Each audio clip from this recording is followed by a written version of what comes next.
September 9th, 2023 meeting of the Kingston Planning Board. 19th, I'm sorry, thank you. September 19th meeting of the Kingston Planning Board. It is now 7:50 p.m.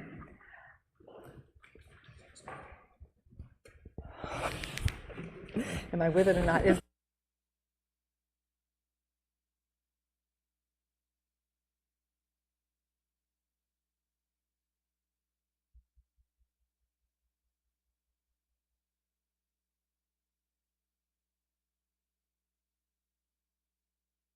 I left. It's green. Okay. I'm sorry. Test 1, 2. Okay. You can let go of it. I can let go after. Oh, I have to hold it. Okay. To my left is Rob Trisolo, Planning Board member. Steve Padfield, Planning Board member. I'm Lynn Merrill. I chair the board. Robin Carter is our administrative assistant. Chris Bashaw is a planning board member and selectman's representative to the planning board. Peter Bakey is a planning board member. Glenn Greenwood is our town planner. And not with us tonight is Dennis Quintel, our town engineer. But we do have his comments on each of the proposals. Yeah. So we're going to start tonight with housing support. They have requested a continuation for the majority of their proposal application. Tonight we are just discussing the driveway. So, who do we have here from housing support?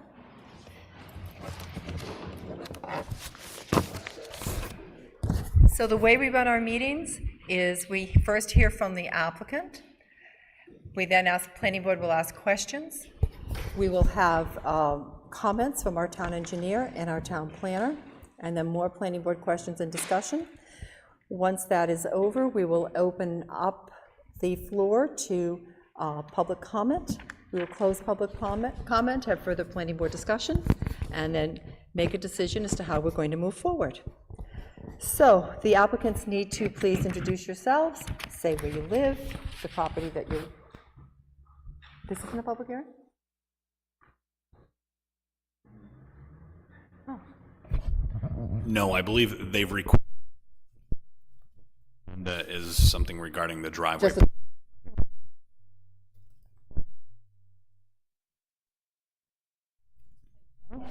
Sorry, I missed the last meeting. So you need to introduce yourselves and let us know what we're talking about with the driveway, what your proposal is now that we're ready to move forward with the project. Thank you, Chairwoman Merrill. My name is Kevin Baum. I'm an attorney with Oakland, Phoenix, Gormley, and Roberts. With me tonight is Paula Newcomb from Housing Support and Chris Novelli from N3 Architecture.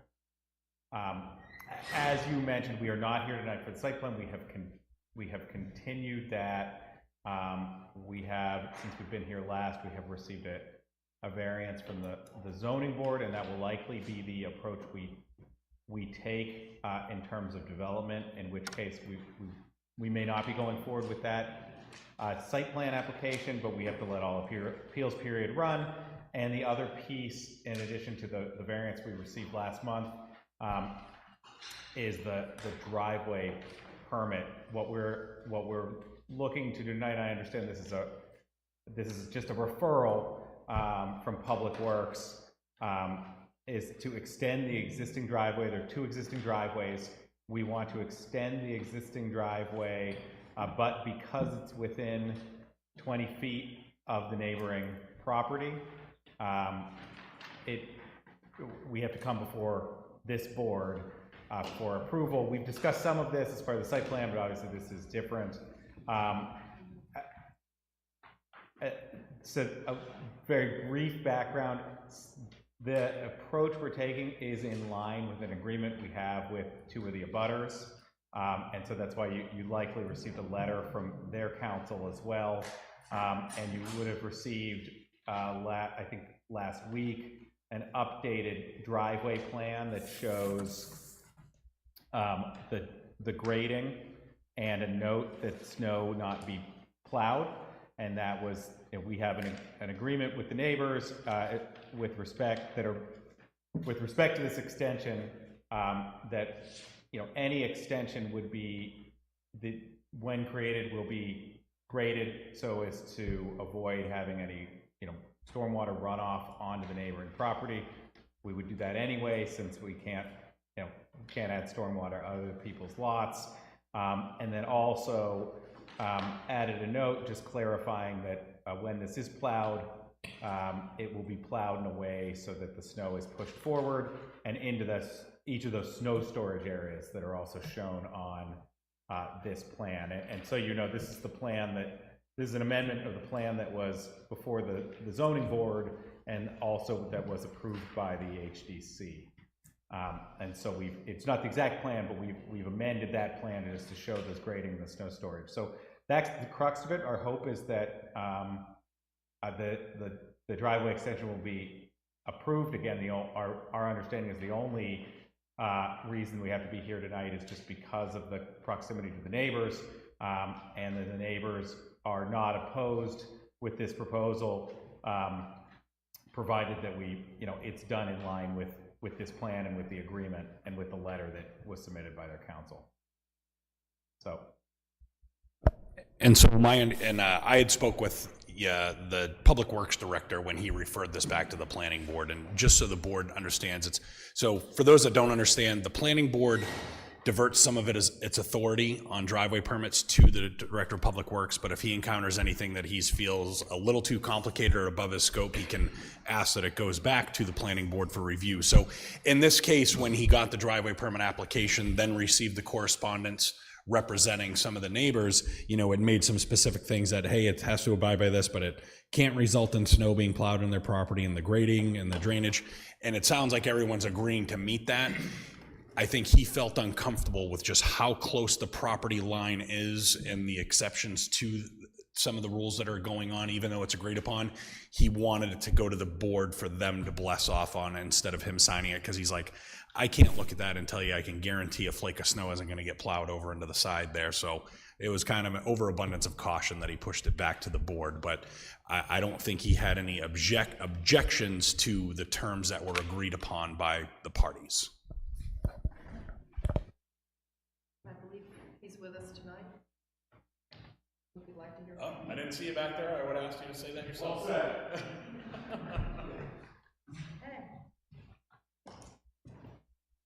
Director of Public Works agrees with what Selectman Basha has just said. Okay.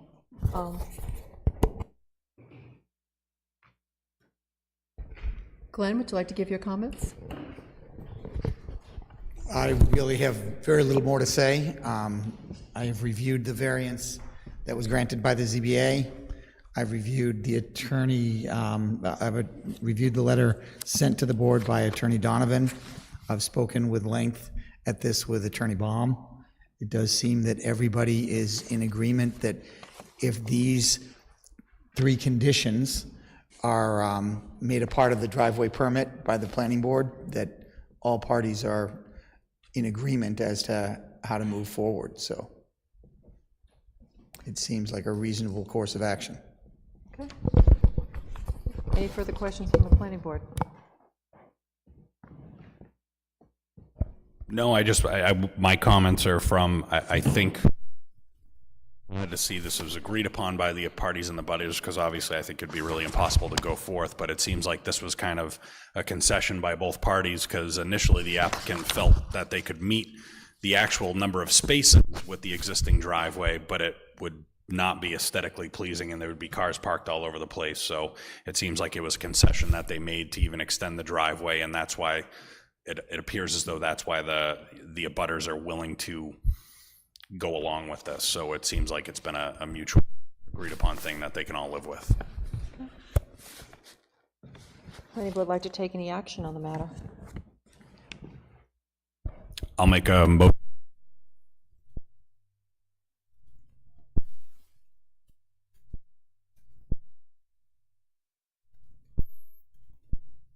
Do we have a second? Second. Any further discussion? Seeing none, all those in favor? Aye. And that would be unanimous. Thank you. You're welcome. So we do still have to officially What? continue the public hearing. Oh, but it wasn't a public hearing. It was just the letter, right? Okay. We do have to act on the request. Request public hearing. That, yes, and thank you for catching that. And we would like to continue for another month at this point. Do we have a motion to continue this hearing till October 17th, 2023?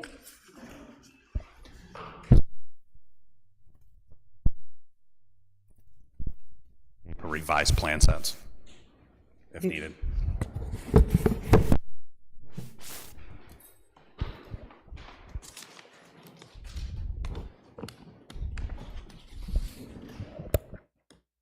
October 5th. With any plans due by October. Planning office. Do we have a second? Any further discussion? All those in favor? Aye. The hearing is continued to October 17th, 2023 at 6:45 PM.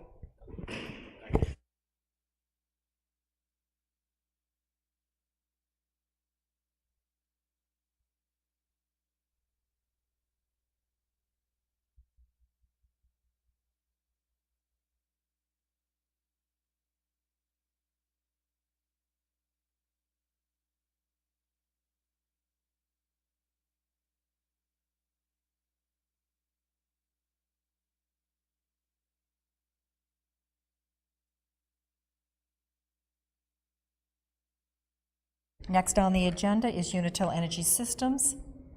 They're the owner of 24 Toll Road Realty Trust at 24 Toll Road, map R12, lots 26.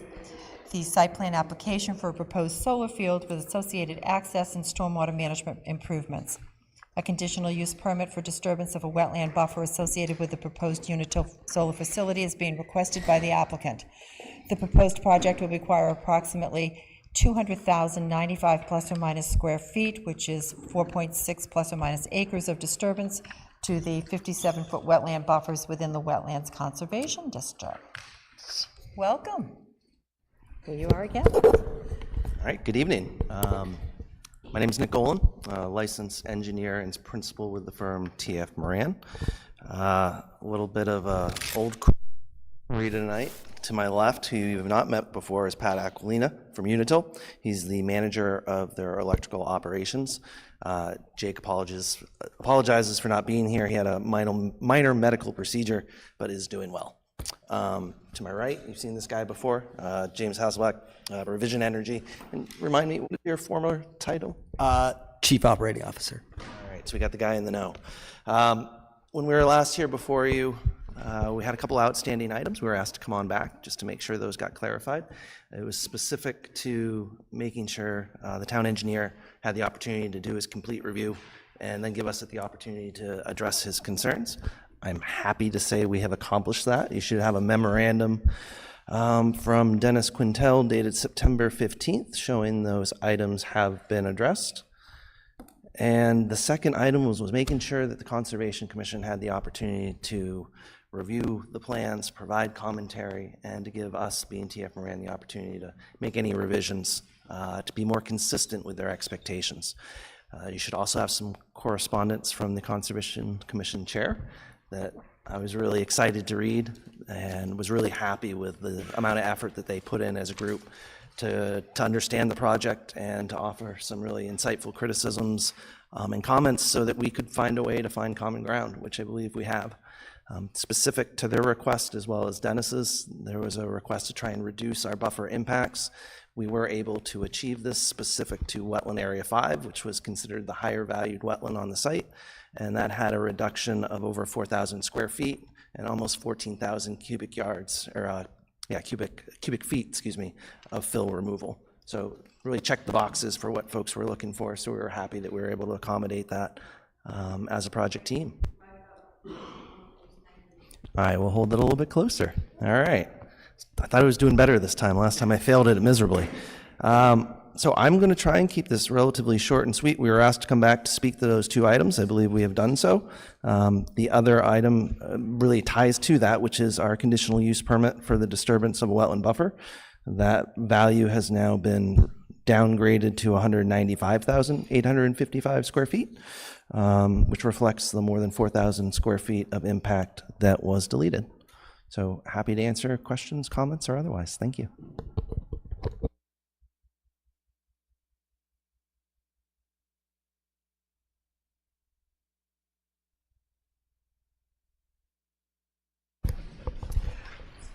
I had no new comments. They had addressed for the most part.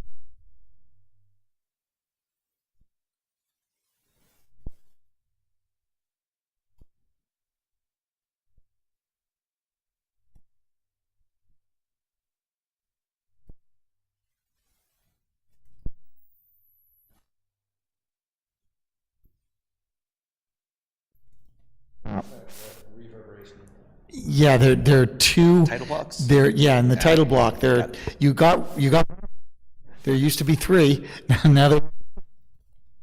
So we'll take care of that. Could we also just get somewhere on the plans noted, the frequency that there will be employees on site? And we've spoken,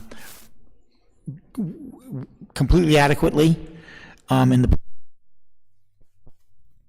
the state that gives some indication of the frequency with which employees will be on the site.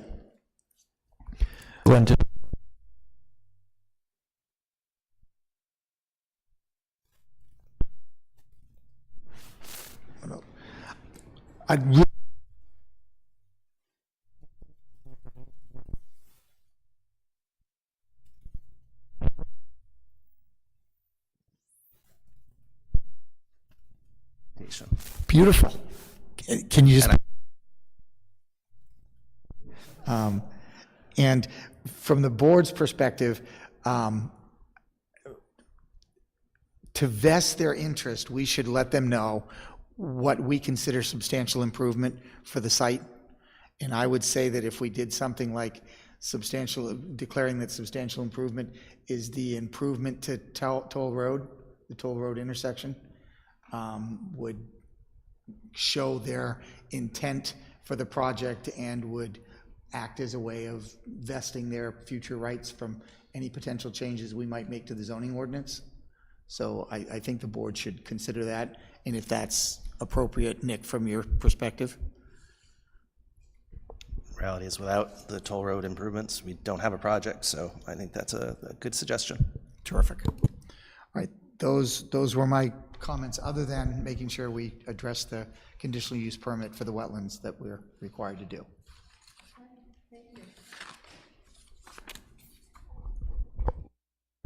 I just want to thank you for your patience. I know last time you were really hoping to leave here with a conditional approval. I know it was disappointing for you, but I think we all agreed it was, for such a large project, it was important to give conservation an opportunity to really get back with their comments and offer some insight. And it sounds like you guys did a great job with working with them to accommodate everything, and I appreciate you understanding the extra time just so the engineer could finish his review. So appreciate your patience. I know you were really hoping to leave here with that approval last time, but hopefully we can Apparently my poker face isn't get you nearly across as the good finish as I line thought tonight. it was. But no, I appreciate the sentiment. Thank you. We also have Dennis's comments, and he had two remaining. One was number 26 for Article 904.11 and 12, the bond that was required for the engineering inspection. Thank you, Evie. The bond was required for engineering inspection for on-site improvements. His comment is the bond cost analysis was submitted for off-site improvements only. In the past, inspections were required for on-site improvements, particularly with regard to sediment control, stormwater structures, and wetland protection. The amount was set at 4% of the estimated cost. So he asked us to take that into consideration. And the other comment he made was, I'm not aware of an agreement with the town for the requirement of just 12 inches of gravel for Toll Road. Provided that is true, I have no objection with the revised bond cost analysis dated 9/5/23 for the amount of $128,455.05. If inspections will be required for this work on Toll Road, an additional amount should be added. Those were his two comments that we need to take into consideration as well. And I believe The other comments that we need to complete the circle on this are from the Conservation Commission. So Evie, would you mind giving us your comments? I know we've received them in writing, but they need to be in the record.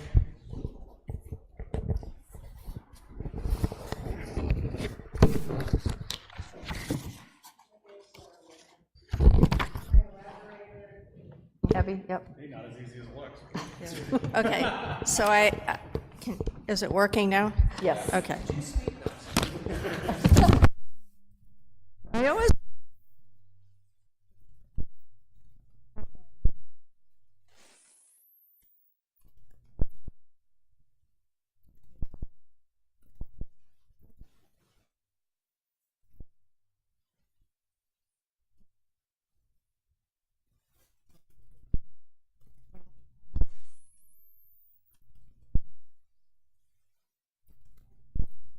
It's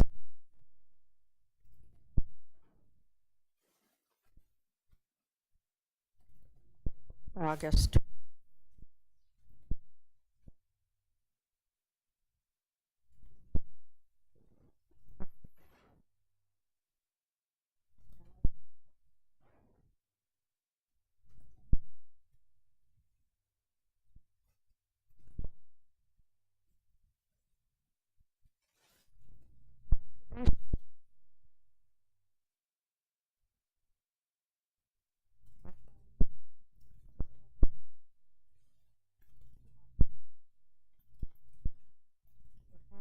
About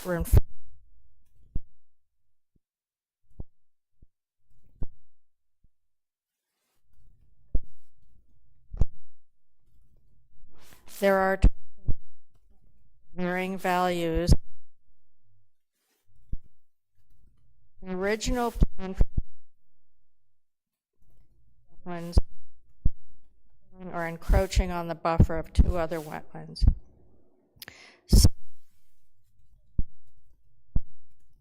Allowing them to shift solar panels to minimize the impact of the highest value wetland, which was wetland number 5.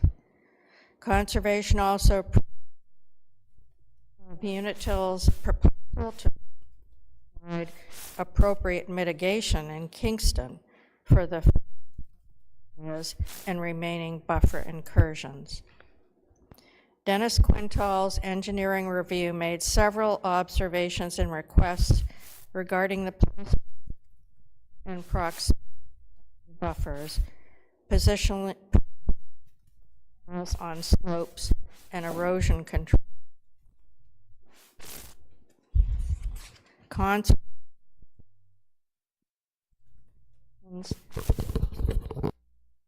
Gets tired and anticipates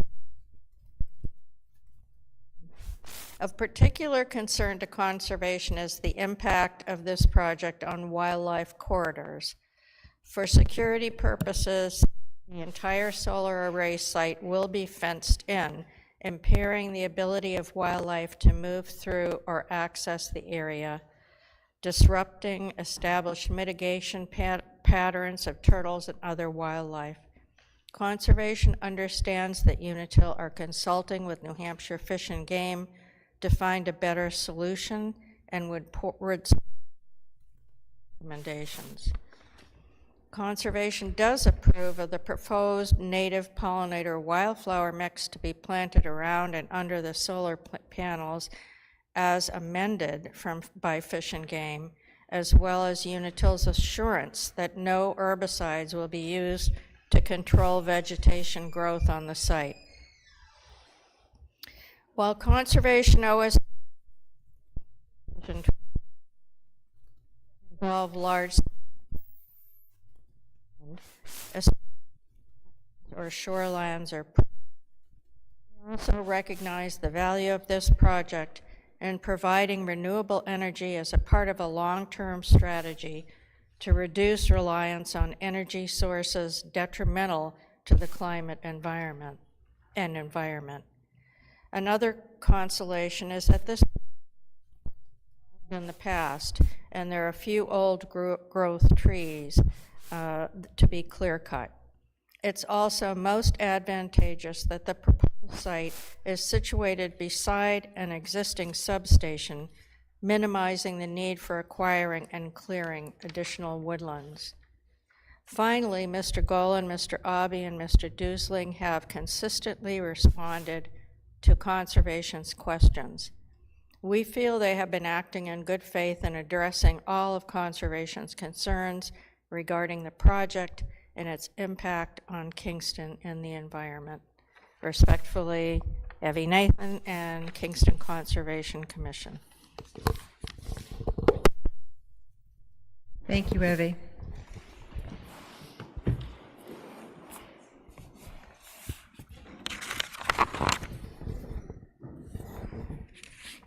Planning Board, do you have any further questions? I'm seeing lots of head shaking, indicating that no, there aren't. Do we need to open this up to public comment? Yeah. So we do need to open this to public comment. Do we have any public that would like to comment on this particular proposal? I see no public comment. We will close public comment. And we're back to the Planning Board. Any further discussion from the Planning Board? Seeing none, do I have a motion? CUP. A motion for the CUP. Section is in the ordinance at page 202-6.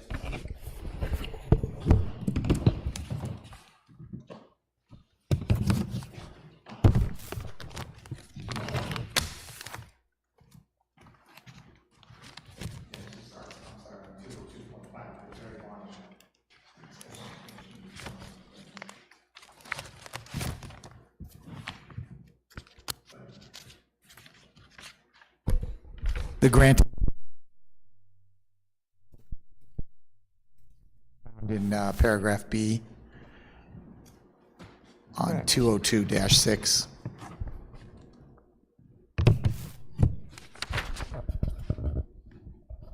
Okay, so Being at 202-.7, I mean, .8 rather. Yeah, .8. online it's .8 as well. Yeah, okay. I'll make a motion to grant the conditional use,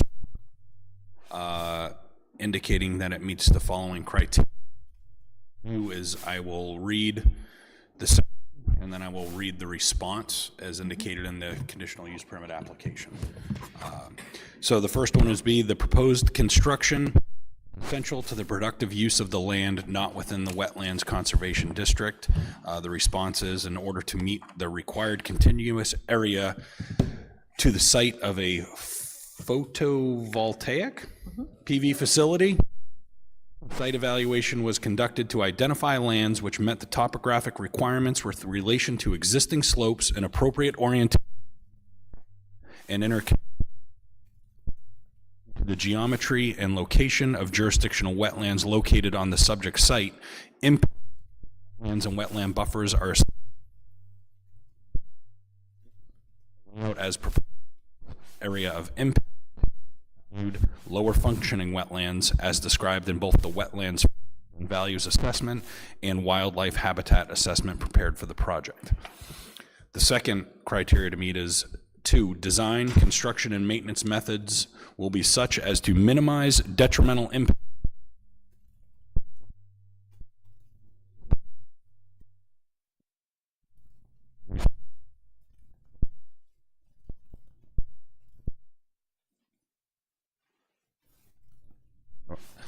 methodology has been incorporated through vegetative buffer,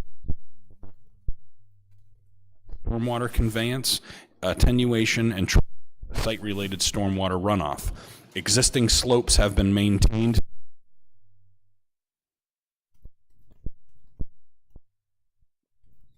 Ground cover below the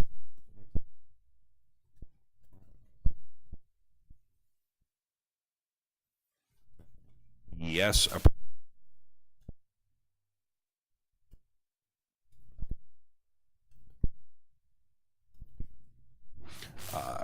Section 3 across a wetland or has a less detrimental impact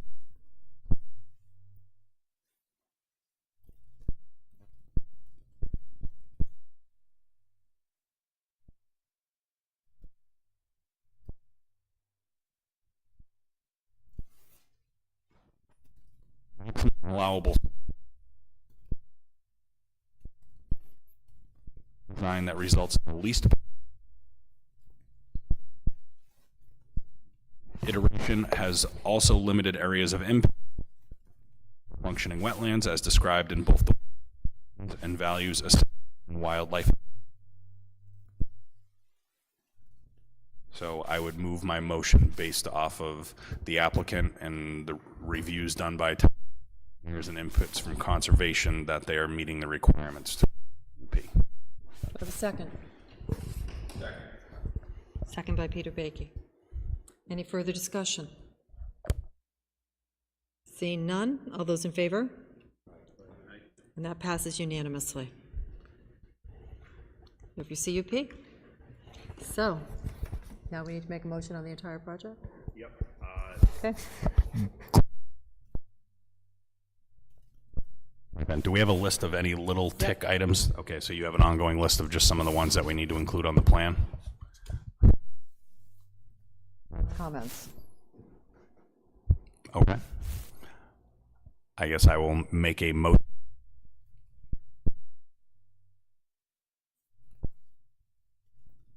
Frequency of employees on site for maintenance be included on the plan. That they'll fix the TER in 2 places on the title block. That there are going to be 11,038 solar panels. And the substantial improvement to Toll Road, to the Toll Road intersection, will be considered a substantial improvement of the property for the purposes of vesting the project. I would just require it to say up solar panels. You really want to go with there? yes. We need to add those as well. So those 2 comments were the bond cost analysis must be submitted for on-site improvements as well, at an amount set at 4% of the estimated cost. And is Phil still here? Is there an agreement on the 12 inches of pavement versus the 18? Gravel, rather?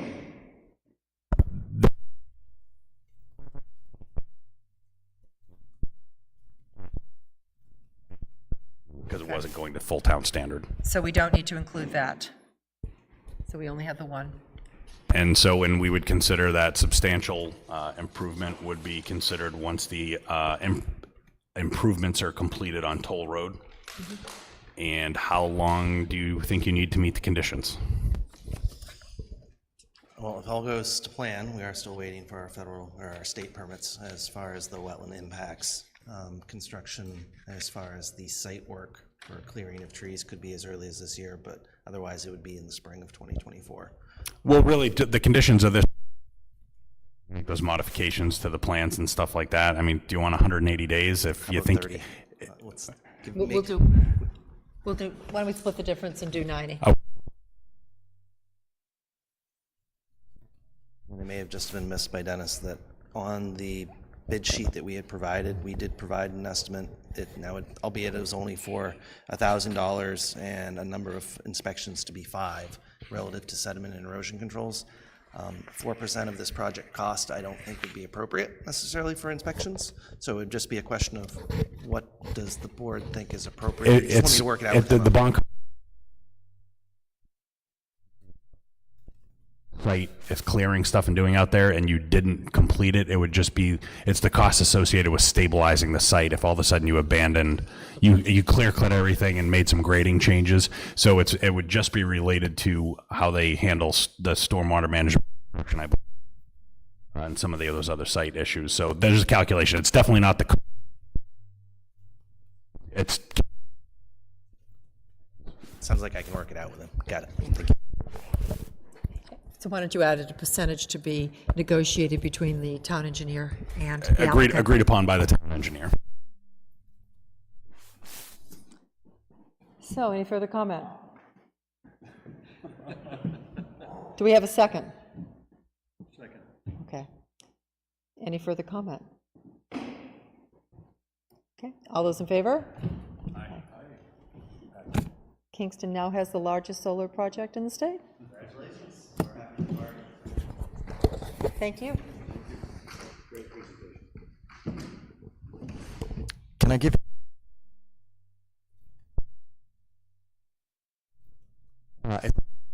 And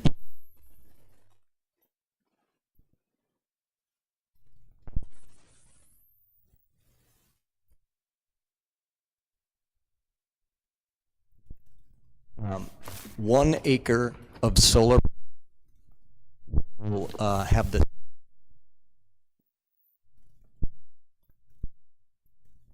46 days.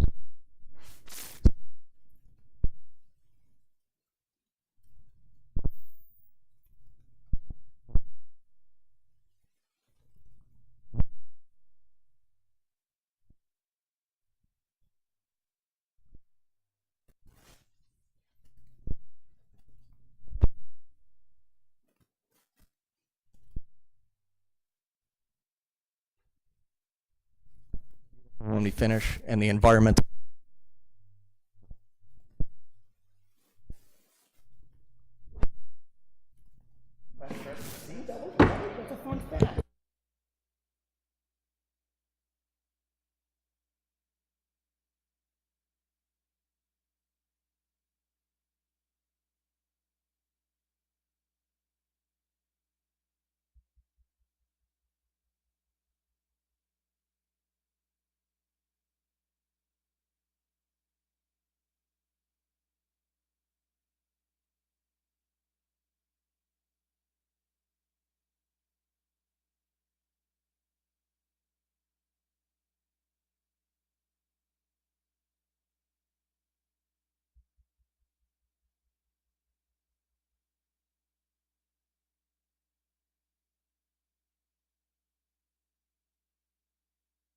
Is there anyone here from Summit Distributing LLC, Kingston Crossing, Inc.? Okay.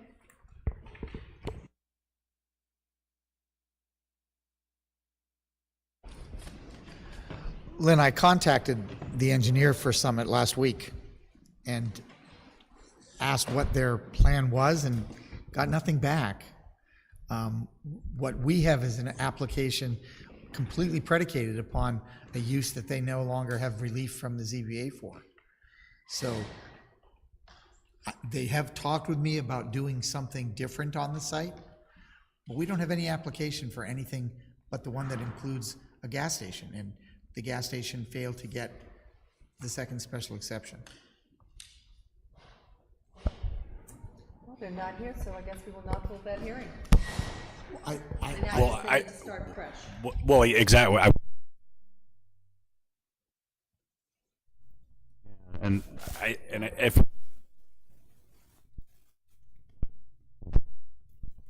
options, but to not give us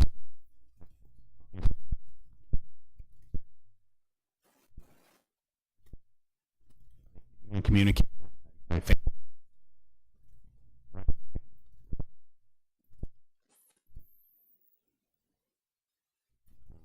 They want to come back either or don't require relief for it, they can start over. Would you like to make that a motion? So move. We have a motion on the table to deny the Summit Distributing Inc. application without prejudice. Do we have a second? take a vote. Could I just add that the appeal period for the denied special exception has lapsed. Their 30-day ability to appeal that decision in any way, they did nothing. So the planning board's hands are really tied on this issue. Back to square one. Okay. Any further discussion among planning board?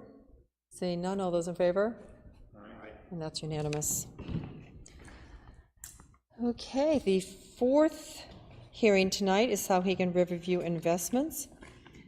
255 Route 125, map R40, lot 12. The intent of this project is to construct a 2,000 plus or minus square foot barn for an ice skating rink. We have new plans in front of us, and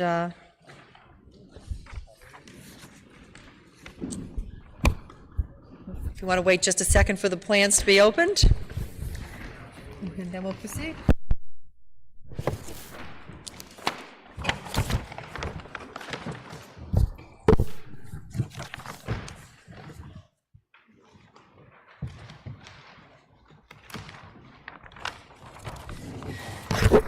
So I know we know who you are, but you need to introduce yourself one more time for the record.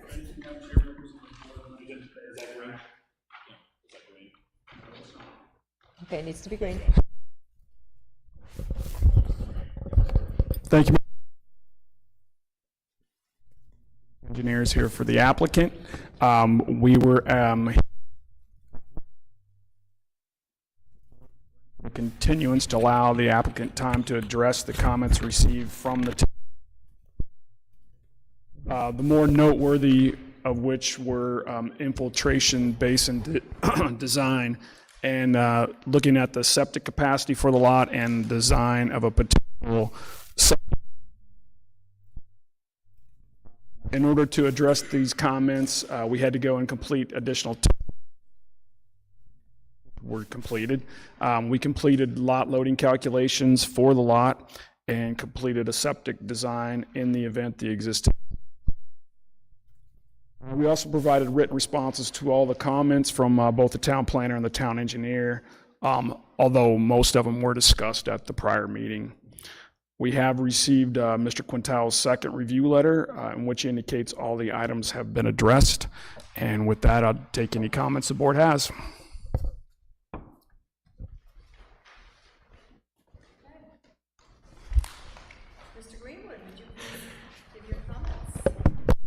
Yeah, it was easy. He addressed all the comments that I had from my previous review letter.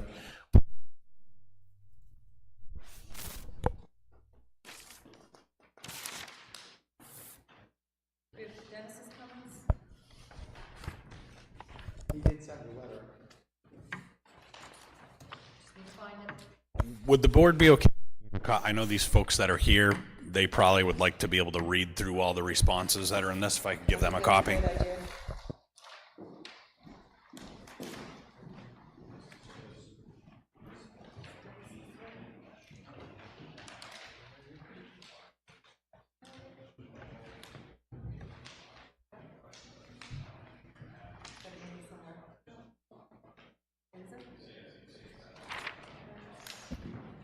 Would you like mine, Madam Chair?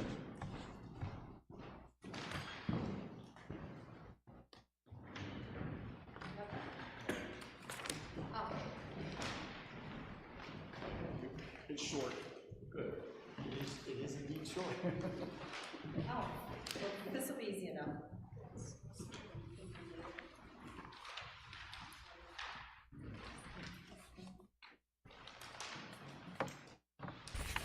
So the comments from the town engineer are, he conducted a second engineering review of the above referenced application. This review includes compliance with requirements of the town site plan regulations and customary engineering practices. I have not conducted an on-site inspection of the property. I base this review on the following document received September 7th, 2023. And then we have July 6th, 2023 after that, but he received it September 7th. Number one, a six-sheet plan set, proposed site plan, tax map R40, lot 12, 255 Route 125, owned by Sauhegan Riverview Investments by Jones and Beach Engineers, revised date August 29th, 2023.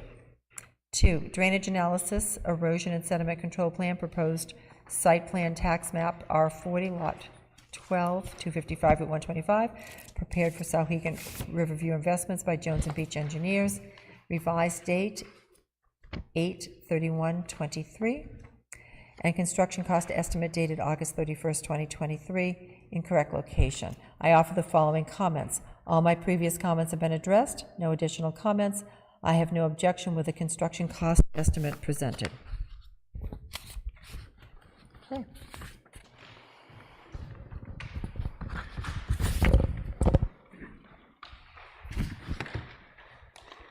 So, any questions from the planning board? No, it seemed to be very complete and thorough plans. I mean, the fact that they had a response to everything, I think, was very productive, and short follow-up letters from the town planner and the town engineer are usually a good sign.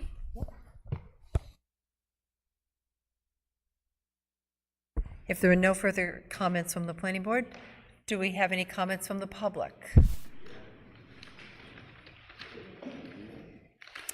So you do need to introduce yourselves one more time, and I know you. Just hit the button, make the light turn green on that. Yep. And you have to hold it close just so the folks stay. And you also need to give your address, which we do remember from last time is next door.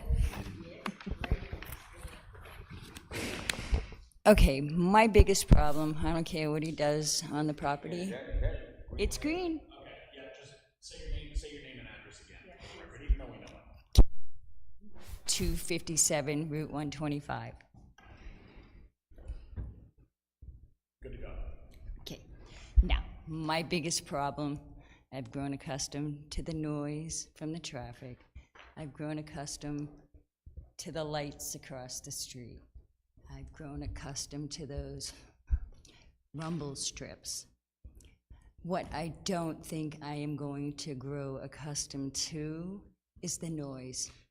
24 hours a day, 7 days a week, 365 days a year.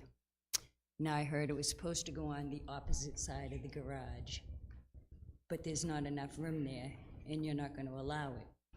So if it's not going to be allowed on the other side of the garage, where I wouldn't hear it, the neighbors out back wouldn't hear it, and I don't think Clearwater really cares what they do,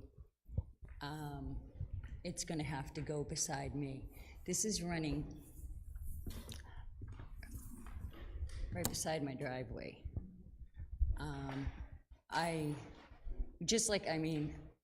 I pay my taxes, and of course we all know about that reassessment. Oh, they say my house is valued at $407,000. I know the taxes are going down, I understand how the rate works, but how about a little consideration? This is going to be a condenser that I will listen to again, all year long, 7 days a week, 24 hours a day. Even the rumble strips, they get quiet at night. The lights get dimmed over there at night. I get my ambient light again. I just don't want to listen to the noise. You even put a partial ban on roosters in the town because they make so much noise. And even a rooster quiets down after a while. This condenser's not, and that's my biggest qualm. I don't care what they erect. I don't even care that it runs parallel with my driveway. Enough noise is enough noise. Where are the chillers going to be set up? Yeah. Do they use chillers on this system? I don't see the chillers on the plan, Yeah, neither do I. so I think maybe we want to specify And where what's they're the going to space go, in and the of course, back of the property? Is that for overflow from this building? No, water that comes onto the site, so like rainwater, it flows in there so it mitigates, so it doesn't essentially like flash flood across the property. It's a collection point, so it can then infiltrate into the earth. Well, we've done a little research on these things. There's always outflow. And where's that going to go? They have to have a drain. Look, it's got a drain system to it. I'm more worried about, of course, the noise, but the water aquifer underneath us. It looks like on the, there's a drain. It appears to me that there's a drain that goes into the bottom, like some stone structure in the bottom of that detention basin. Yeah. And There's no reason for the board to answer the engineering question when the engineer's right here. yeah, good point. we'll have the engineer address the questions when Yeah. we're done. So we do know that the issues are noise, drainage, and placement of the equipment. Yeah. And I will say, The heat pumps. I absolutely empathize with folks whenever they have conditions and noise, and it always comes back to that balance of, you know, the other side of the argument usually is that everyone pays high taxes and they want to use their property within the confines of the laws or the rules and the regulations, so the only thing that we can limit on them when it comes to noise is that you have to abide by the town standards, whatever the, What's the town standards on noise? What do you consider noise? it regulates it. I don't know for this particular zone, it's broken down. But I'd say the most common one is 55 decibels during the daytime. Could you look that up, Glenn? So we can. But it's, yeah, you have to address to the board. But it is, it's decibels measured from the property line.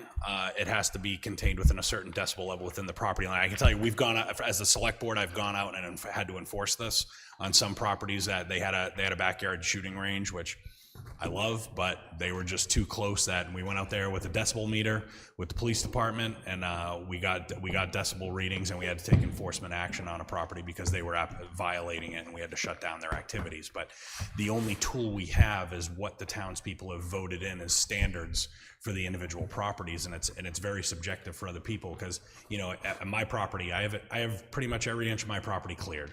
Now, if my neighbor starts doing something on my property and I have to look at it, it's probably my fault because I haven't left a buffer of trees on. I haven't left a buffer of tree, but I absolutely empathize it. I wouldn't be able to stand the rumble strips on 120. You deal with that. I've hit the floor a couple of times. Yeah.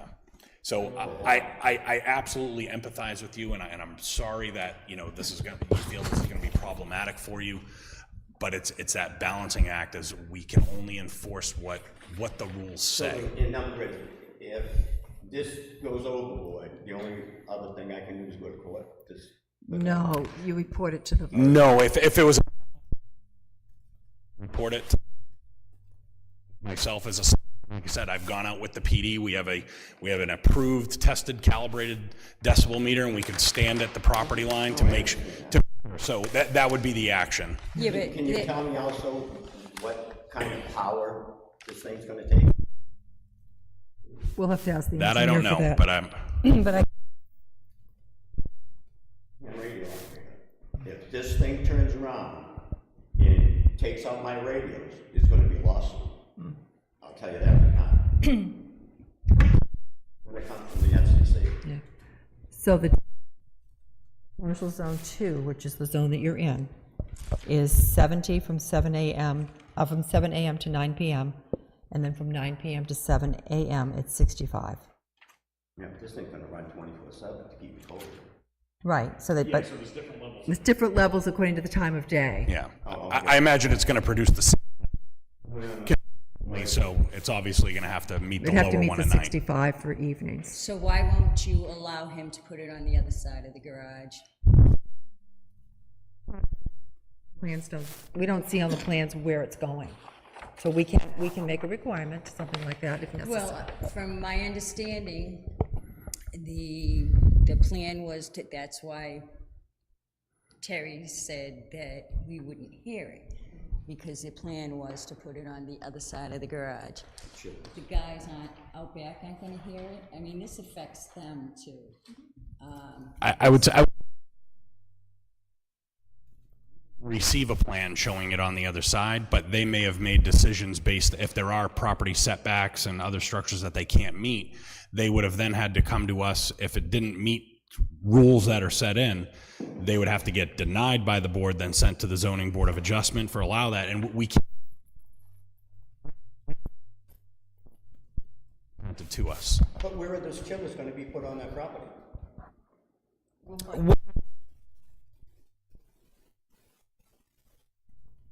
And are they water chillers? I mean, we're gonna have to listen to water follows and stuff. I mean, there's a lot to it. Well, we haven't got information, and neither do you. Any other comments? Oh, I have lots of them, but no. You don't want to hear them, though. Okay, thank you very much. It's just the noise. Oh, excuse me, sir, we need your first name. We need your first name. Mr.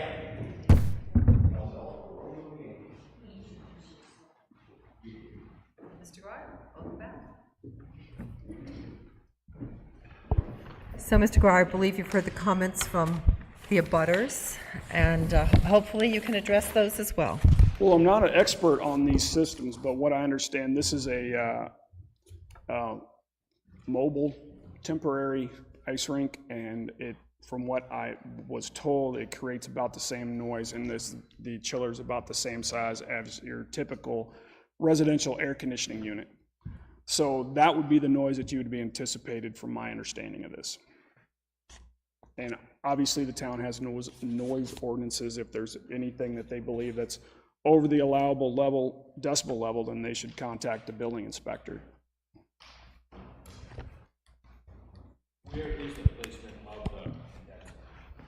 I haven't located it. I mean, we don't always show them on, plans of this nature, but I believe we could commit to putting it. Sorry. I believe we could south side of the. So would you be opposed if we granted an approval that we made that a condition that they be placed on the No, south? I think that's. Right, and then that would assure the abutters at least that it would be on the other side of the building.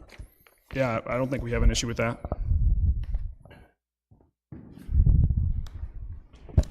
Any other planning board questions or Well, comments? just the other concern was how much water is going to come out of that? Typical condensate that you get out of an air conditioning system. So, every refrigeration system creates condensate. Yep. And it'll be similar to a typical air conditioning system, from my understanding. Does the ice itself melt and have runoff though, or that you're aware of? I'm assuming it does. I don't know for sure. I'm not an. It appears by looking at this plan from the proposed barn and would be the east side of the property. It might say RO runoff to that basin. Is that what that is? RD roof drain. That'd be a roof drain. Yeah, but we can direct if there's any runoff from the actual ice, we can direct it to the infiltration basin as well. Okay. Any further questions or comments? Seeing none, do we have a motion? I'll make a motion that we grant conditional.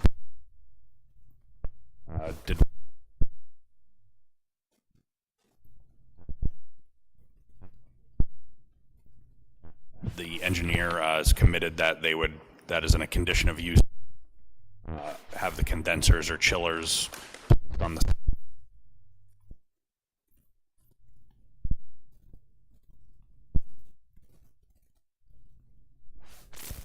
And we don't need any substantial.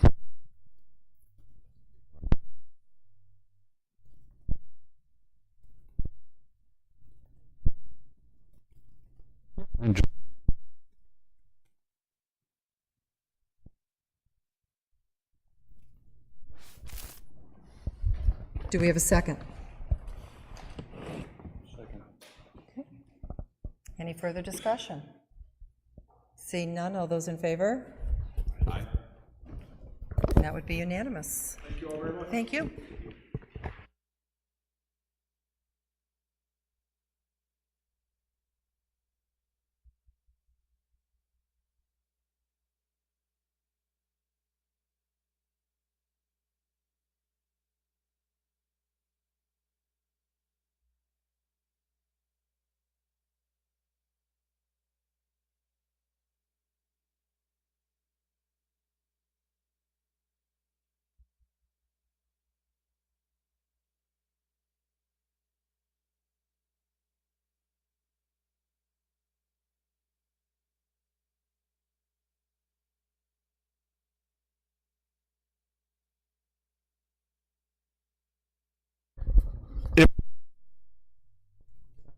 For the use of the garage as a automotive body shop, which is allowed by special exception in the aquifer zone, then Mr. Greenwood could write that up and we could include it in our package. It's more of a formality than anything. So are we to understand that the garage is no longer grandfathered? No, it's not.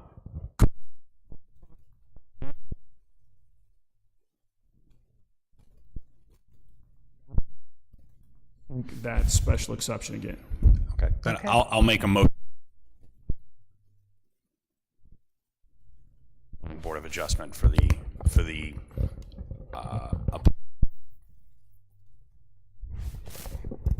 Do we have a second? and just further input grandfathered anymore, so we can't tell them. And so for that means that they have to request a formal hearing from the Zoning Board of Adjustment, and there'd be an opportunity. You guys were approving that when Mark was there, the running garage out of that place, he had to put in the house.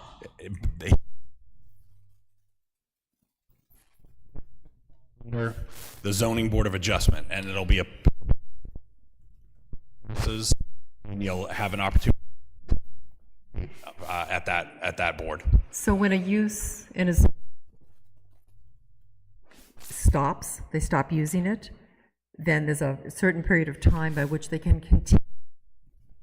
If they do not continue the use within that period of time, and they don't apply for a continuance of the use during that time, that use runs out, so they can no longer run a garage there. Now, Mark went out there for over 2 years. Correct, so they no longer can use that as a garage. And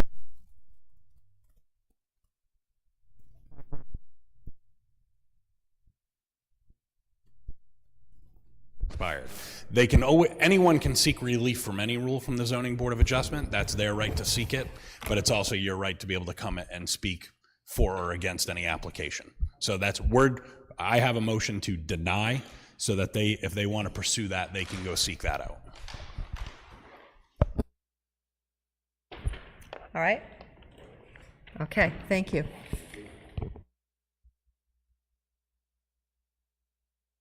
All those in favor? Did someone second? Yeah, it was seconded by Steve. Okay, all those in favor? Aye. Opposed? And that would be unanimous.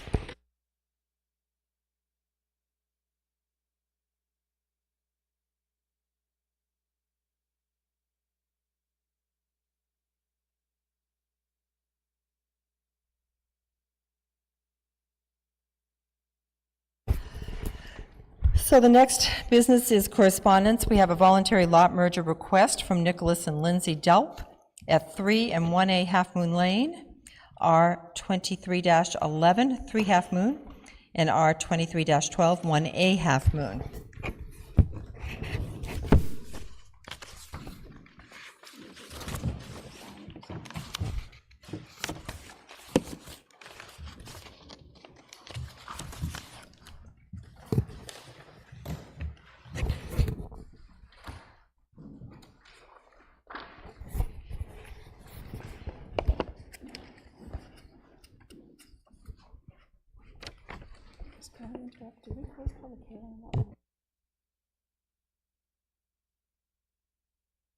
We closed public hearing on the last applicant.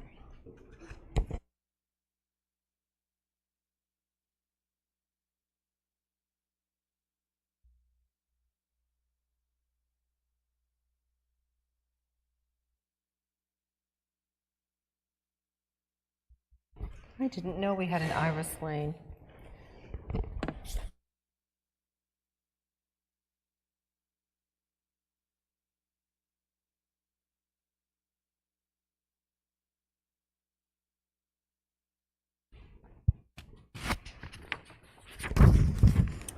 So, do we have any questions on the application?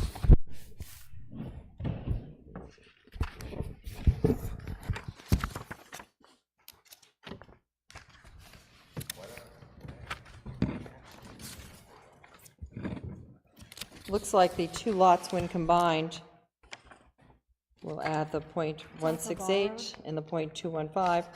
We have almost a .4 acres when we're done. Yeah, what are the two sizes?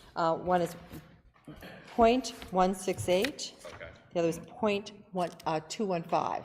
Okay. So it's 1/4 of an acre and like 1/8 of an acre. Actually, 1/5 of an acre and 1/8 of an acre.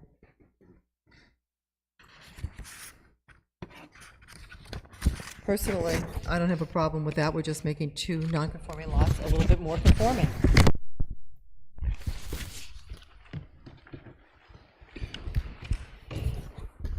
Make a motion to merging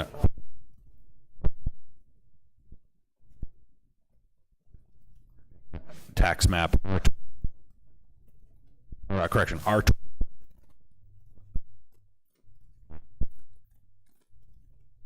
we have a second? Second. Okay, second by Peter Baiki. Any further discussion? All those in favor? Aye. And that is again unanimous.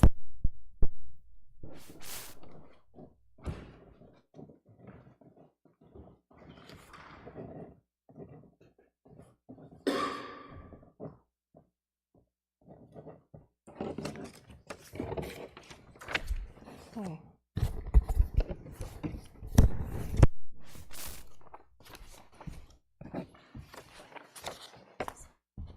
Oh, sign 2.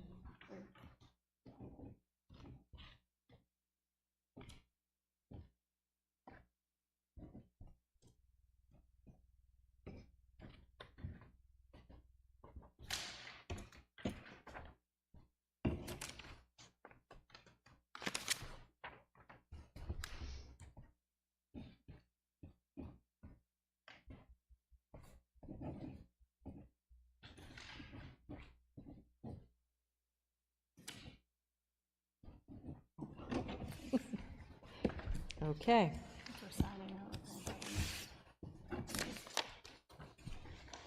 The next item is an invoice from Civil Management Construction for the Summit Distribution Site Plan Engineering Review for $825. Any objection to paying the invoice? Seeing none, I will find that.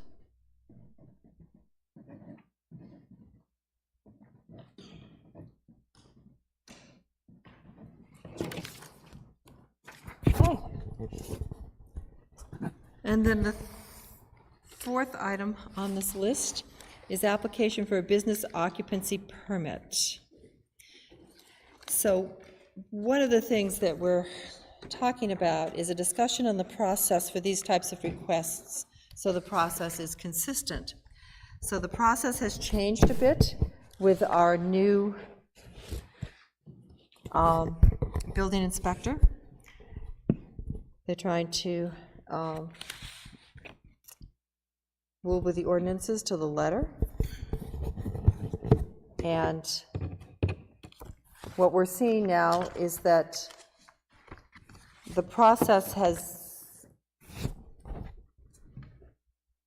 not necessarily been that the business occupancy permits have come before the planning board to see if they're in compliance, or if we voted on them, or anything else. They're talking about having us look at all the occupancy permits. So I think we need to discuss if we need to see and rule on every business occupancy permit, and or not, and how we'd like to see them processed. I know that when businesses come before us, they generally send us a letter if they're going, for example, something going into Carriagetown Plaza, would send us a letter saying it's retail to retail, this is what we're doing, adding any, that they're going to comply with the site plan, and adding any special things like a change in employees or something like that. And we've basically said at that point, we take a vote and say that there's no further action taken. If there's something that is not in the ordinary, that does not seem to comply, then sometimes we want to see it, just have a site plan done, or see more information on it. And that's what usually comes before us. So what we have in front of us is Dan Mastriani from 14 Church Street, who came before us for a change of, changing the Carriagetown newspaper, Carriagetown News building, from a office building to having an antique shop on the first floor and an apartment on the second floor. And they came before us in the early spring after they had met with the building inspector and the fire inspector to make certain that they had a plan in place for how they were going to meet all the ordinances. And we at that time determined that no further action was to be taken. Took that vote, and that was in the minutes. The building inspector has turned 14 Church Street back to us, saying that he doesn't believe that that was enough, that there was a change. Glenn, I think you have more information on that. He asked me questions about it, so he didn't really turn it back. I told him that I wanted to talk with the. He held off doing anything until I was able to talk with the planning board tonight. And my concern, I understand that we spoke about this in April. My concern was there is no site plan on this structure, so the retail to the newspaper to antique store, that isn't an issue for me. The thing that ran the red flag up for me was the addition of the apartment in a commercial structure that we don't have a site plan review on. And so if the board is comfortable with what you said in April, then I'm fine with that. But I wanted to clarify in my mind that the board was really comfortable that we have no site review for that commercial structure, and there is going to be a new use in that structure. And if the board is comfortable with that, that's fine, and I will talk with the building inspector, and it will become just a code review that he's used to doing. And so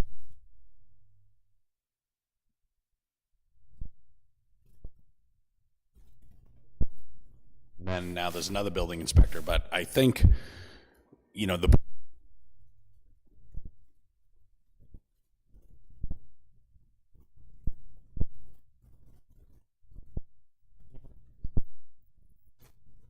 changes, I think it would be inappropriate to revisit that in this case. We encountered the same exact situations. Maybe moving forward in the future, even if we encountered the same circumstances, there may actually be a requirement for a site plan or a review, but I think in this, we're going off the information we had at the time, which did allude to the apartment over the business, and we're fully aware of that. I think we do need to, what is already made. I agree. Because we did talk about this pretty thoroughly. Well, we definitely talked about it. Yes. And it is true.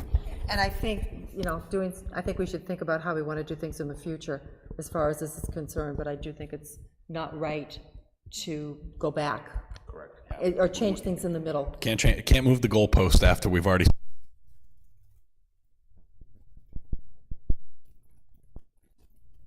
Vote to reaffirm our decision in April. I'll make a motion. Yeah. Yes, on the April 18th.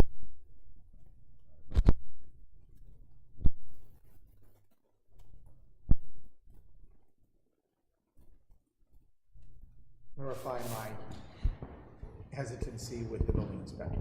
Yep. Let him know that that's why we're doing this. Absolutely. And Peter seconds that. Peter Bakey. Nobody coughing here, so we don't have to be specific. Any further discussion? All those in favor? Aye. And that's unanimous. So, we also have a letter from an application for a business occupancy permit for Indian Food Distributors, a wholesale supplier.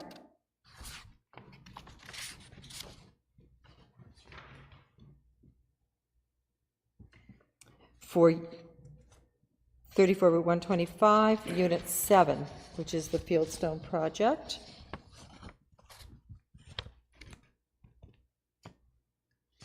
Business description, type of business,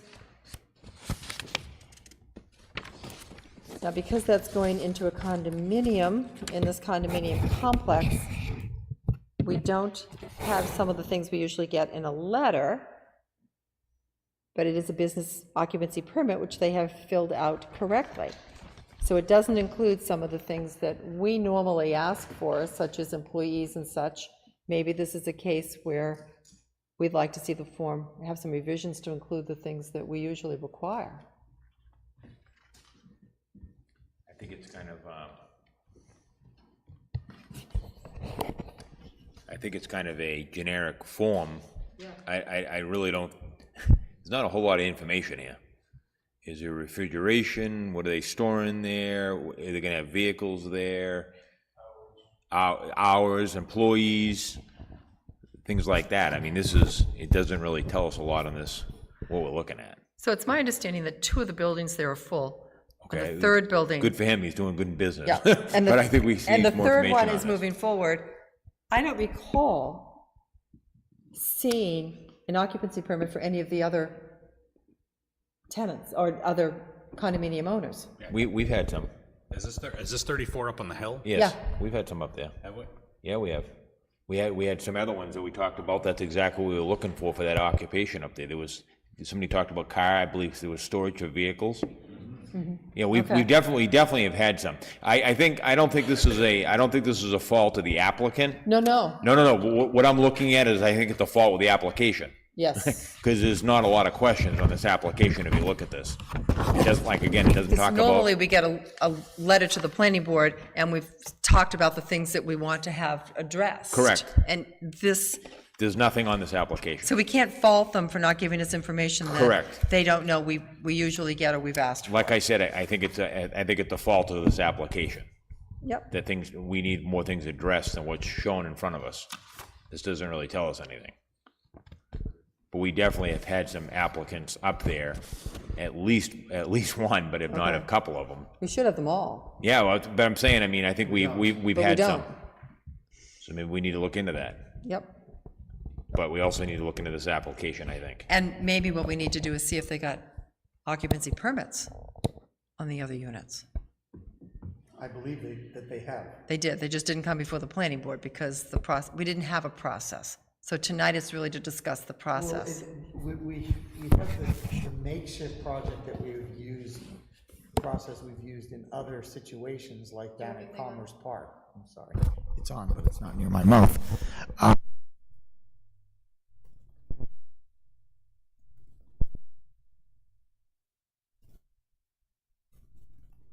Where folks either convinced the owner that it was exactly what was proposed.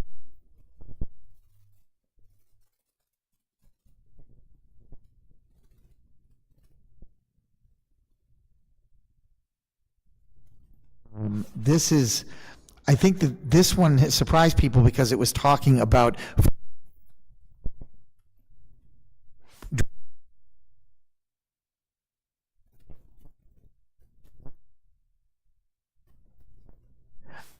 but we don't have any information about number of employees or hours of operation.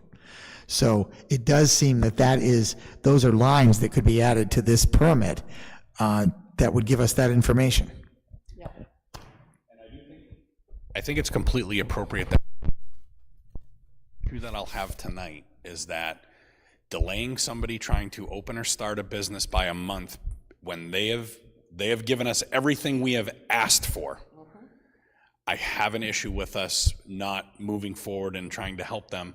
It's kind of in my opinion, we need to take action on this because in this day and age, if you now have overhead and you have this site, delaying opening your business by a month could make the difference between it failing and succeeding, and I don't think it's fair to that, and we have to take it as a lesson of, okay, we obviously need to ask for better, more complete information, and hey, maybe they go something beyond the scope of what we might possibly allow, but it's really the onus is on us for not having the appropriate form.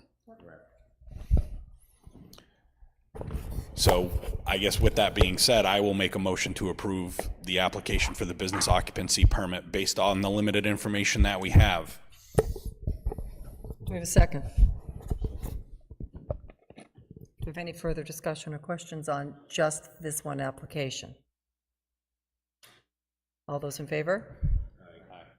Okay. Do you want to say anything about this type of business? Well, that's, I think, what we're going to do next. Is okay in that? Well, I think we've approved it. We've approved it. Yeah, They approved it, but they didn't say it was a permitted use or anything. well, we're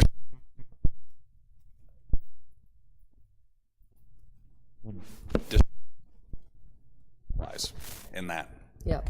complex. So, I think what Robin's stating is we need to understand that we're just not approving the business. We need to state that that's an approved business for that location. It's not like the business that's not approved. So I think we need to state that that's an approved. We don't have to do that?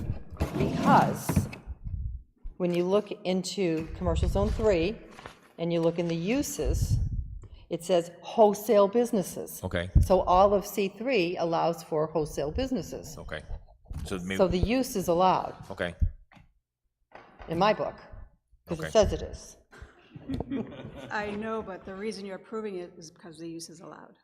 Yes. There we go. Okay. Okay, now you're. Gotcha. All I'm saying Okay, is, so yes, I guess, Yep. if we need to account for that in the minutes under discussion, that we're approving it because based off of the information that we do have, it is an approved business in that zone. Correct. Allowed use in the zone. Okay.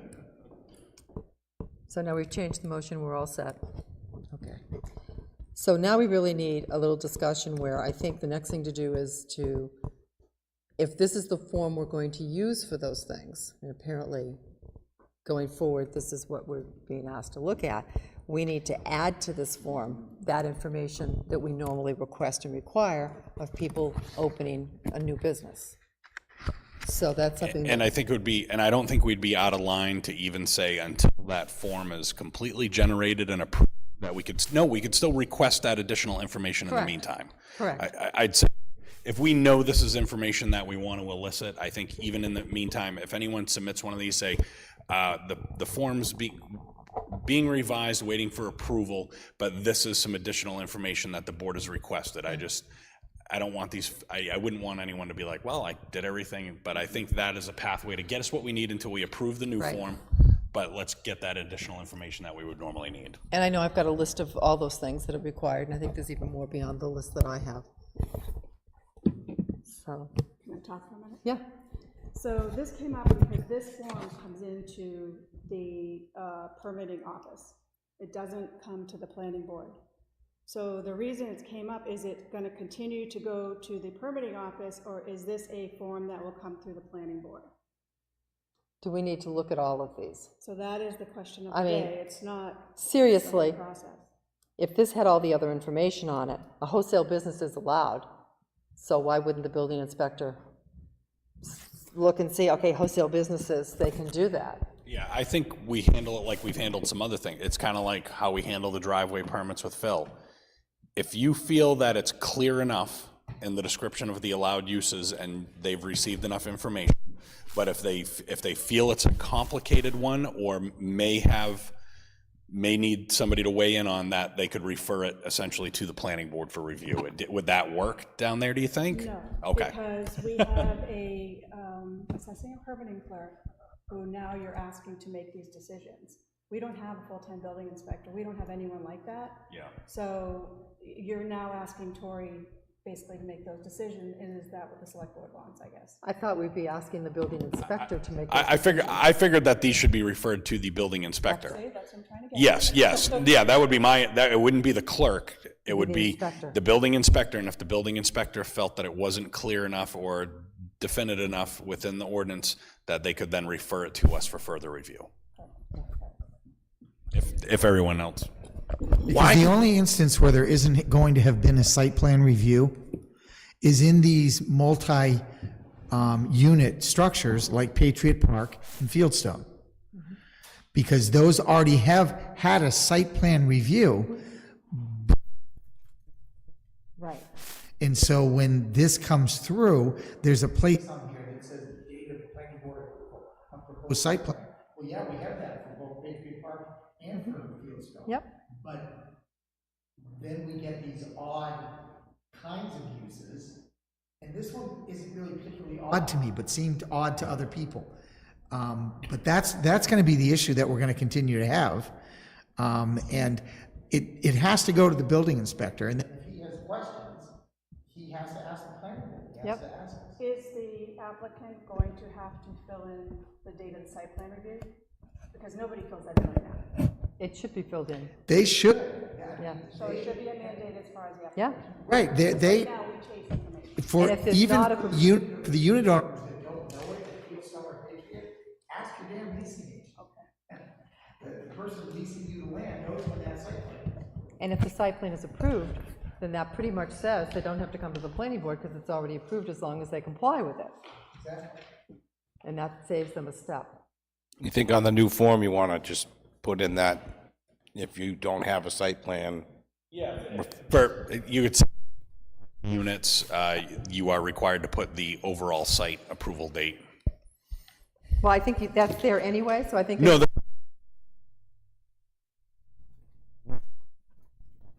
you know, the business owner probably, an individual business owner won't We're understand gonna that. fix the form. Yeah. And the other guy came in, he came in because I thought there would, when, I don't know, Patriot Park, but was that plan approved on specific uses for those units? Is that why? I thought that's why car guy came in for the storage, because there were restrictions on what they could do with those, they could use those units for. I don't, No, they're, No. really,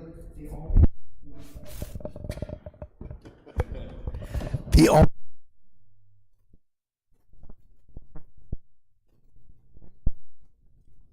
uses that were approved was like a phone directory. And most everybody fell in one of those uses. Now with both Patriot Park and Fieldstone, the planning board didn't do that. We didn't come up with an overall master list. That's why I thought maybe they came in because we could tell them contractors and we're doing food. But maybe not. Kyle, he's getting these before. So is it beyond? Before us. that would be Chris's job, because he's the. That'd be me. That'd be Chris. So, just so that you're all aware,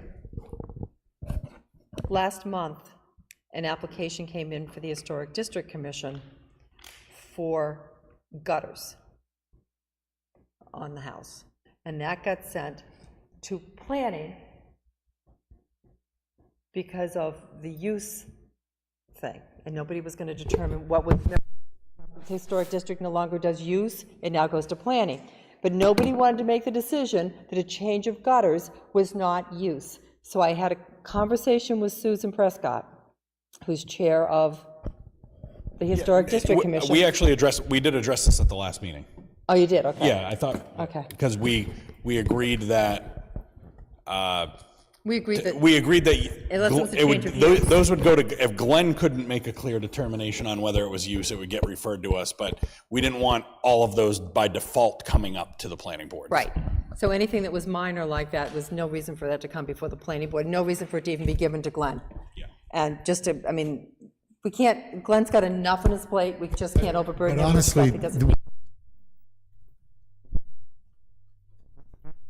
seen one for a window and a sliding door. Those are the two most recent HDC applications. It took me all of about 45 seconds to cite the ordinance that says that's an allowed use in the zoning ordinance. So, you know, have at it, HDC. But it also gets into the time frame. You know, the time frame by which people can get things approved. At the last HJC meeting we discussed Yeah. as moving forward, the processes, because I mentioned that we were talking about processes of coming here, going there, coming here, going there, coming back there, And I guess actually, we might have voted on that as the select board. Maybe that's what I'm Yeah, I thinking. don't think we did Yeah, it anyway. because we voted on it as a select board because, and yeah, Susan Prescott, they had said, yes, we think, everyone thinks it's appropriate to take that measure, so. So as the issue becomes that Glenn is the only one that has a lot of history there with all of the different boards and committees that have to do with land use. So everybody was just starting to throw everything at Glenn, but not everything is appropriate to go to him. He needs to have his time available for those things that are most appropriate. So we're just trying to work all those things through, and this application for occupancy permit is just one more thing on that list of how to streamline and take care of things. So, and there'll be more at our October meeting when we start looking. When is the joint meeting? The joint meeting is in October. Okay. The first meeting in October. And at the end, at that meeting is when we're going through all kinds of zoning ordinances, some of which are being proposed to help not stop compliance with current ordinances, but to streamline the process with current ordinances. So it'll be an interesting meeting as we go through those various things. Important for everyone to be there. Okay. So is it beyond our ability to ask some more questions to the applicant? No, we're going to do that. We're going to add those questions to there, so if it comes to us, all those things are already on the form. And again, streamline it, so they only have to do it once. Okay. And whose job will it be to develop a new form? Exactly. Huh? Is that something that Tori can do as? I wouldn't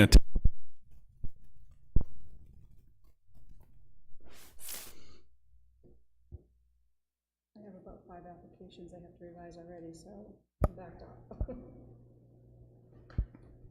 We'll work on it. Get it done. Well, we have a list of all the things that we ask for, so it's just a matter of how we're going to put them on the form. So we have the list. We know its number of employees, we know its hours of operation, et cetera. Yeah, hazardous materials is already on there, but those kinds of things, so it's just a matter of adding it to the list. Adequate parking, those kinds of things. So it's a simple thing to do, it's just finding somebody and the time to do it when everybody works part-time. So I guess I want to go back to, you're asking Kyle to approve that occupancy form with all that information, but he may not know all the site plan rules because that's a planning board role. All right, if he has questions, Yeah. he needs to come Okay. Yeah, to talk. absolutely. But something simple like, like this he can just approve, but something more. Yeah, that's all he has to do is open information here. Yep, they look good. Yep. Okay. Any other business that may legally come before the board? I'll make a motion.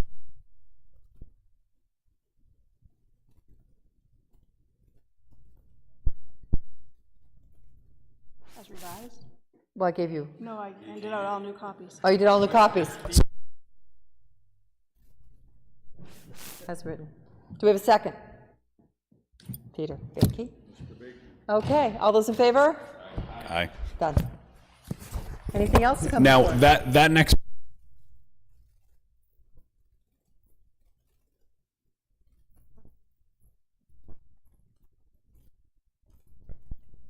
A few others that will not be yet be in draft form that we can review the first meeting in yeah, because November. I brought one to you and Glenn just from that situation, Right. but I think something like that's important, and I don't know if you talked about the other ADU ordinance changes with Glenn. So those things, we just, so there'll be that Glenn has put into ordinance, has started the wording on, and then from there, we'll add the new ones, and we'll bring the added information on that and bring those in. So we'll start with what we've got, and then we'll add to it, and then if we determine that, at that point, we can, if we move forward with those, then we can look at the wording on that in November, and hopefully, by our second meeting in November, have everything Do we have ready. the calendar yet? Because we should notify the public if they do want land use citizens petition warrant articles, what the timeline is. So something should get It's posted December. publicly. It's December, I think. Yeah, but that's the hearing. If they want it, it has those steps that it. Petition period is 120 to 90 days before town meeting, so it's generally around the first Wednesday December. But but I just want to make sure we know, if we could, it's not just the number, because they have to have it in by a certain time if it has to meet our Right. meeting requirement, so I just want to make sure if Because anyone we wants to would need submit it, them they in know that. before, our meeting in December is the second Correct. Tuesday. So we'd need to have them in before then, so we'd have to move it, an earlier deadline. Okay? Yeah, but the statutory, we can't change the statutory deadline. Right. Correct. They have a month to put a citizen's Yep. petition in to the Board of Selectmen. Yep. If they wait till the very last minute and Yeah. screw it up. Yeah, I just think a lot of people don't realize that there's a different timeline for land use ones because of the extra step of having to have the public hearing with the planning board. Yeah. And I got signs to reuse. Any other business to come before the board? Yes. Okay.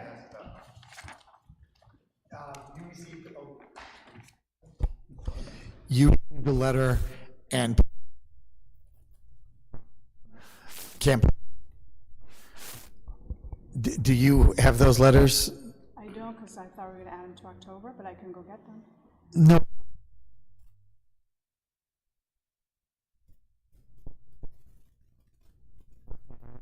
It won't be.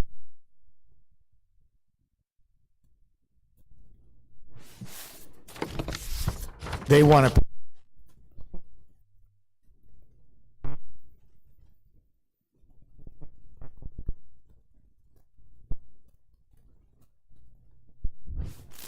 There has been reviews for Camp Lincoln. When they wanted to put in tree houses, we had a site review that allowed them to just offer us the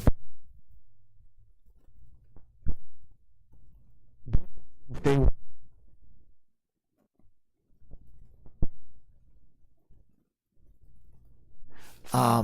and so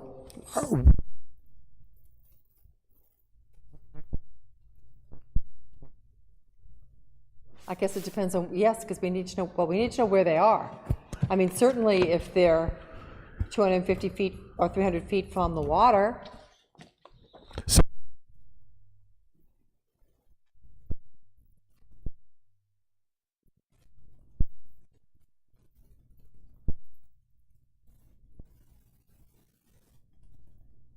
So the letter is, per the advice of Glenn Greenwood, I'm writing to request that the upcoming Planning Board and Zoning Board of Adjustment meeting scheduled for October be scheduled for at the same evening, for a time, scheduled for the same evening. It is of 2024. We would like the opportunity to discuss our plans and operational usage with both groups. Our site plans are included here for your consideration. Please advise on any other information you may require to have the most productive discussion at next month's meeting. So they would have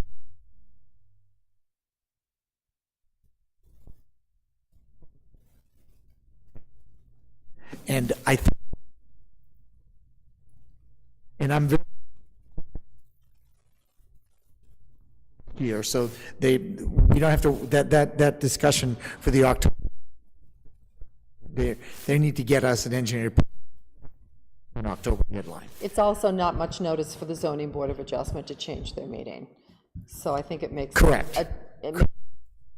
Have them come up with engineered plans and do it in November. And are we going to require an engineered plan for the entire site of everything that exists, or I is think it they have or that. is it going to be, what's that? They have that. I don't.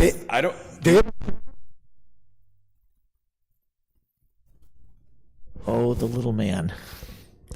From you. Wait. Yeah, we need it for these buildings, and now you have to do this entire parcel with engineers up to everything, because No. I wasn't sure I couldn't remember how it was pieced together over the years, because I remember we were it's almost like we were gluing old plans together, from different site plan approvals to get. And that includes these new ones, these two new buildings, and anything else that they've added that didn't get on the formal site plan? Did we do anything where they just penciled in the tree houses? No, I thought the because it was an ADA accessible treehouse, Correct. so I know they.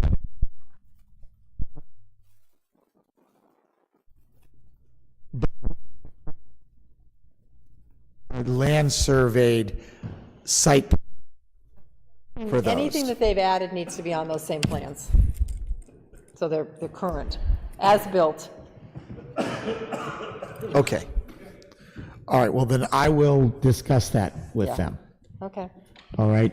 The And if they second, get them in by November, whatever that first Thursday is in November, they'll be all yeah, set. and the second, I'll talk with him, and he's gonna have to go on the November date as well. Is that someone that also has, They want to do a boundary line adjustment, and it's gonna require action by both the ZBA and the planning board. okay. So, So we might as well do them both in November? exactly, and only have the boards meet together once. Mhm. So those are my two issues. Thank you. Anything else to come before us? Seeing none, I declare the meeting adjourned at 8:30